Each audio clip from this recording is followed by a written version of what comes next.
enzima de fosforilación oxidativa y de lipólisis de ácidos grasos. Entonces, vamos a empezar por la fosforilación oxidativa, que es el suministro de hidrógeno que va a partir de la molécula de glucosa en formas oxidables por medio de la producción de electrones, en el cual se va a convertir de dos formas, en el NADH y en el FADH2. En la síntesis de proteína encontramos la fosforilación oxidativa, producida en la mitocondria, la cual está llevada por la cadena transportadora de electrones, la cual constituye la respiración interna de la mitocondria. Entonces, acá encontramos la mitocondria y las partes donde se van a producir. Está la membrana interna, la membrana externa, las crestas y la matriz. En la matriz es donde se van a encontrar las partículas de ATP sintasa.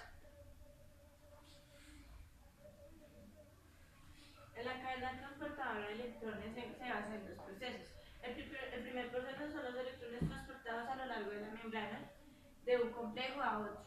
El segundo proceso son los protones que son trasladados desde el interior de la mitocondria hacia el espacio intermembranal. La cadena transportadora de electrones es transformada por cuatro complejos. El primer complejo es NADH, el cual actúa la deshidrogenasa. En el complejo 2, el succinato K actúa la reductasa. En el complejo 3, el citocromo C actúa la reductasa, y en el complejo 4 actúa la citocromo oxidasa.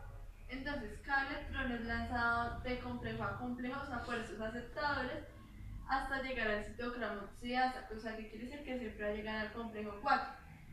Este va a ceder electrones, al momento de cederlos, reduce el oxígeno inmediatamente y lo convierte en un oxígeno iónico. Entonces, acá lo encontramos ya completo el proceso de beta oxidación, donde está el NAD más H y el NAD. ¿Qué quiere decir? Del NAD más H se va a convertir en NAD por medio de los complejos. Entonces va a partir del complejo 1 directamente al complejo 3 y al complejo 4. Este nunca va a ingresar al complejo 2. En el complejo 1 va a ganar 4 hidrógenos, en el complejo 3 4 y en el complejo 4 va a ganar 2. A diferencia del FADH2 que se va a convertir en FAD, donde si arranca en el complejo 2, ahí no va a ganar ningún electrón, en el complejo 3 ya va a ganar 4 y en el complejo 4 va a ganar 2. Todo esto va a ocurrir en la parte interna de la mitocondria. Veamos a la lipólisis. La lipólisis es el tejido con mayor reserva energética. Está movilizado de las grasas o hidrólisis, los cuales son los triglicéridos, los ácidos grasos y el glicerol. La lipólisis es estimulada por diferentes hormonas catabólicas, en las cuales encontramos el glucagón, la epinefrina, la neopinefrina y el cortisol. El objetivo primario es de la digestión de los lípidos es hacerlo hidromiscible, ¿qué quiere decir? Que entra una molécula de agua y se vuelva soluble para que pueda ingresar más fácil a la membrana, y de esta absorbe a través de las microvellosidades intestinales que están recubiertas por una capa acuosa. En el metabolismo de los lípidos encontramos dos procesos. El primero es la degradación de la lipólisis, en lo cual la activación de ácidos grasos hace el ingreso del ácido graso a la mitocondria, ocurrida por la beta oxidación y por un balance de ATP.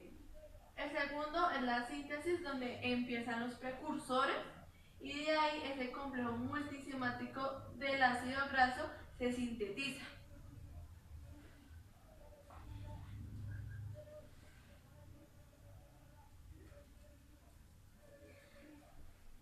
Bueno, en la lipólisis encontramos que por medio de la lipasa actúa una molécula de agua, en la cual hace la activación del acilgraso coenzima sintasa. Entonces acá el ATP hace ruptura, gana un grupo fosfato y se va a convertir en ALP. En el metabolismo de los lípidos encontramos que la fuente de energía es importante, y esta se obtiene a través de la alimentación. De aquí sigue el proceso al intestino, en el cual encontramos los triglicéridos más las sales biliares, que conforman el ácido graso. El ácido graso más los monogliceroles son los que atraviesan la membrana plasmática del enterocito y los convierten en triagliceroles. Y los triagliceroles más las apoproteínas son los que conforman los kilomicrones. A conformar los kilomicrones del intestino, esos se van a dirigir a la linfa. Después de que se dirigen a la linfa, llegan a la sangre. Entonces, los kilomicrones, ¿qué van a hacer? Retiran esas células del tejido adiposo y los convierten en adipocitos de forma de almacenamiento para ahí producir o reservar la energía. Bueno, aquí encontramos las grasas de la alimentación y la salud diaria, que son estimulados por los triglicéridos. Aquí ingresan dos ácidos grasos a la membrana y acá por medio de la lipasa pancreática y los monogliceroles ingresan también, formando ácidos grasos y coenzima A para formar un ácido coenzima A, en el cual actúa el monoglicerol y el triglicerol, formando las proteínas y para llegar a los kilomicrones. Bueno, en el músculo cardíaco y esquelético actúa la glándula mamaria lactante y un tejido adiposo, en el cual actúa la enzima lipasa, lipoproteína lipasa. Bueno, entonces esta enzima que va a hacer va a sintetizar los trigliceroles de los kilomicrones en ácidos grasos y glicerol. La lipoproteína lipasa se activa en ese momento cuando se une una apoproteína de los kilomicrones. El glicerol no puede ser utilizado por un adipocito, no tiene enzimas de glicerolquinasa. El hígado convierte el glicerol en glicerol 3-fosfato por la enzima glicerolquinasa. El adipocito obtiene el glicerol 3-fosfato de la DHAP, un intermediario glucolítico. Bueno, entonces acá encontramos el espacio intermembranal y la matriz mitocondrial de la mitocondria. Entonces, acá en la matriz mitocondrial se va a ubicar el acetilcarnitransferasa 2, que va a partir de la cartinina, y el acetilcarnitransferasa 1, que va a ocurrir después de que ingresa un acetilcoenzima A. Igual los dos siempre van a actuar para poder hacer ese proceso de intercambio de que puedan ingresar y salir más fácil de la membrana. En el metabolismo lipídico, la degradación de ácidos grasos es para obtener más energía. En la beta-oxidación se separan de una forma secuencial de fragmentos de dos carbonos de las moléculas acetilcoenzima A, empezando por el extremo de un carboxilo. En segunda medida encontramos que la cadena se rompe en dos átomos de carbono alfa y beta. Las unidades de dos carbonos formados son acetilcoenzima. Este proceso es un proceso cíclico y se produce principalmente dentro de las mitocondrias y los peroxinos. Son dos procesos previos a la beta-oxidación. Y el otro metabolismo lipídico de degradación es el alfa-oxidación, que quiere decir que es una cadena de ácidos grasos que acorta un carbono para hacer la descarboxilación oxidativa a pasos. Uno de ellos es la doble oxidación, que quiere decir que la oxidación del carbono se va a alejar un grupo carboxilo de él.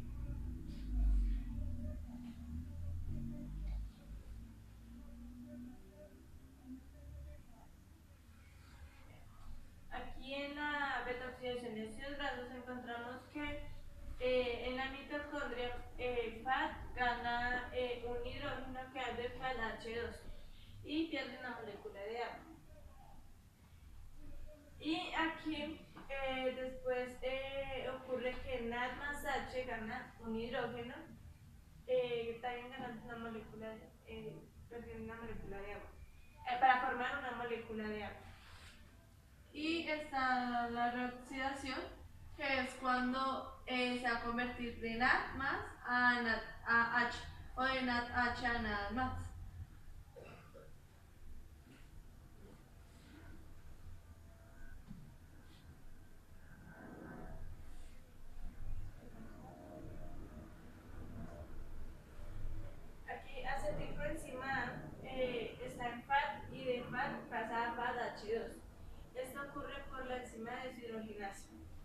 dando como resultado una transferencia alfa-beta de enoicoenzima A. Entonces acá ¿qué va a hacer? Va a ingresar una molécula de agua por medio del enoicoenzima hidrasa y forma beta hidroxiacilcoenzima A. Luego se hace una fosforilación de NAD más a NADH, gana un hidrógeno por medio de qué? De la L-beta hidroxiacilcoenzima deshidrogenasa, dando como resultado beta-cetoacilcoenzima A, en el cual coenzima CH queda como acetilcoenzima A más acetilcoenzima A por medio de la tiololasa. La activación del ácido graso. El ácido graso se activa en una reacción con ATP de coenzima ACH. La activación de ácido graso. El ácido graso se activa en una reacción de ATP coenzima A. El acetilcoenzima A está sintetizado en la localización de la membrana mitocondrial externa, el retículo endoplasmático y la peroxima. La entrada del ácido graso genera la activación de la mitocondria y de ahí parte de una molécula de ácido graso activada que se oxida, se hidrata y vuelve se oxida, y la cual remueve finalmente obteniendo ese acetilcoenzima A y un ácido graso activado de nuevo, pero con 2 carbonos menos. Bueno, para que los tejidos periféricos puedan acceder a la energía almacenada en los lípidos del tejido adiposo, estos lípidos deben movilizarse por medio de tres etapas. La primera etapa son los triglicéridos, los triglicéridos se degradan a ácidos grasos y glicerol, que se liberan desde el tejido adiposo y se transportan a los tejidos que requieran energía. En estos tejidos los ácidos deben activarse y transportarse al interior de la mitocondria para generar esa degradación. En el tercero, en su degradación, los ácidos grasos se descomponen de manera secuencial en acetilcoenzima A, que posteriormente se procesan en el ácido cítrico o ciclo de Krebs.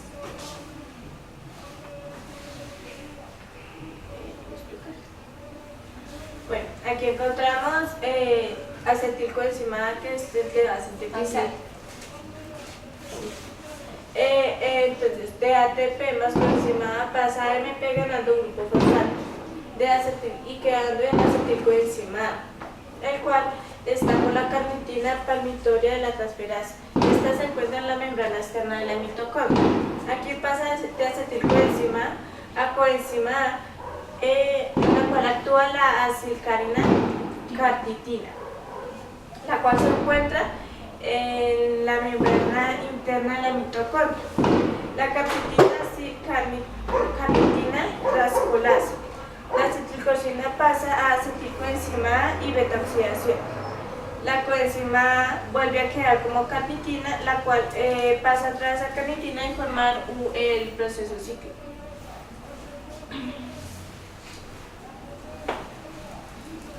Bueno, acá está la biosíntesis de los ácidos grasos de la lipogénesis. Encontramos que el hígado es el principal lugar y en el citoplasma encontramos el sistema mitocondrial, que es el que hace el proceso de hidrólisis de la síntesis de ácidos grasos. Entonces, acá la alimentación de moscas grasas o muchos hidratos de carbono es lo que ayuda a hacer la concentración mitocondrial, y de el citrato, que no es suficiente o se tiene que elevar demasiado en el citoplasma para así generar una fermentación y formar el acetilcoenzima A y oxalacetato.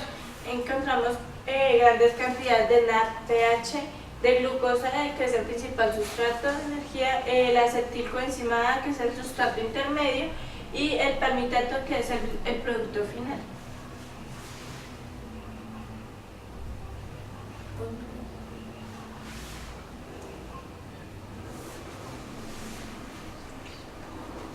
Bueno, esta es la oxidación de ácidos grasos de Canipar, donde va a arrancar de un acetilcoenzima A. Este va a dirigirse por medio del ATP, convirtiéndose en AMP, gana un grupo fosfato por medio de que de la carboxilasa. Este nos va a dar como resultado un dimetilpalomil coenzima A, el cual por medio de la epimerasa se dirige a como resultado el dimetilpalomil coenzima A, se muta, se demutasa y queda como succinilcoenzima A. Al tener succinilcoenzima A, este entra al ciclo de Krebs. Cuando entra al ciclo de Krebs es cuando el FAT se convierte en FAT-H2 y el NAD+ se convierte en NADH.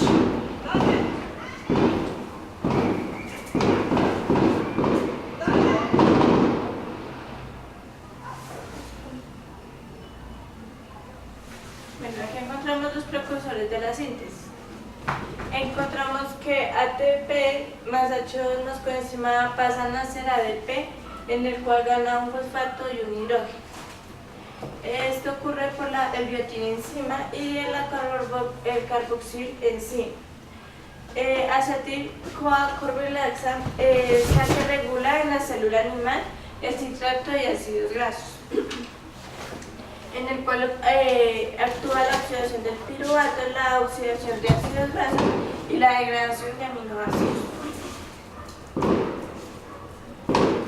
Bueno, entonces acá está el metabolismo lipídico de regulación. Encontramos que el glucagón y la adrenalina fosforilizan enzimas y pasan sensibles a las hormonas de los adipocitos. Catalizan hidrólisis de los triglicéridos y liberan ácidos grasos necesarios.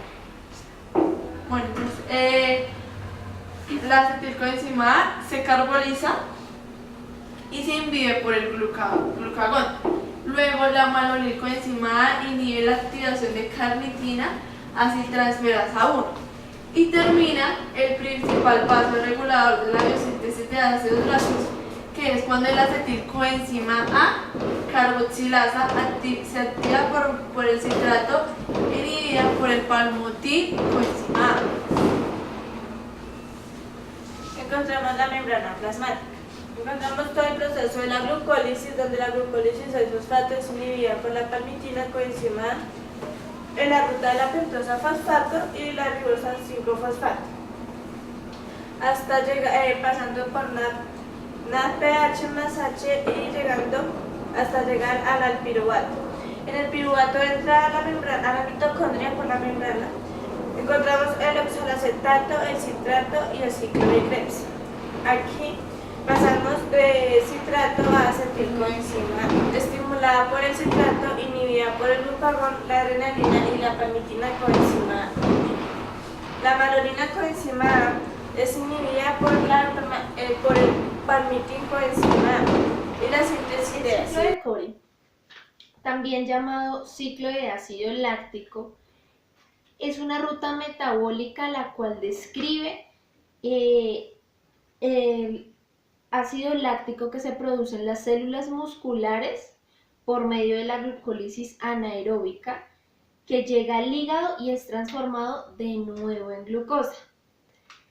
El ciclo de Cori fue explicado por primera vez en 1929 por Carl Ferdinand Cori y Teresa Cori, quienes fueron ganadores del Premio Nobel de Medicina en 1947 junto a Bernardo Husserl. Ese fue un matrimonio. Aquí en sí el ciclo de Cori es una ruta bioquímica básica que es el paso de glucosa a lactato y vuelta. Entonces, el primer paso, el glucógeno muscular se convierte en glucosa y este a la vez en piruvato por medio de la glucólisis. En el segundo paso, el piruvato se convierte a lactato por medio del lactato deshidrogenasa. Y por último, después ese lactato es transformado hasta el hígado y aquí se transforma de nuevo en piruvato y este después en glucosa por medio de la gluconeogénesis. Para explicarlo un poco más detallado, Aquí podemos ver el ciclo. El ciclo de Cori, ¿en qué consta? Empieza la primera fase, se produce, recordemos, en el músculo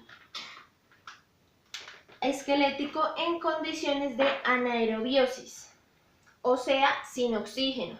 Se utiliza la glucólisis, que necesita de la fermentación láctica para que no se agote. Entonces empieza desde el músculo, empieza con la molécula de glucosa. Para ser producido o para producir 2-piruvato tiene que consumir 2 ATP y el 2-NAD más se reoxida a 2-NADH.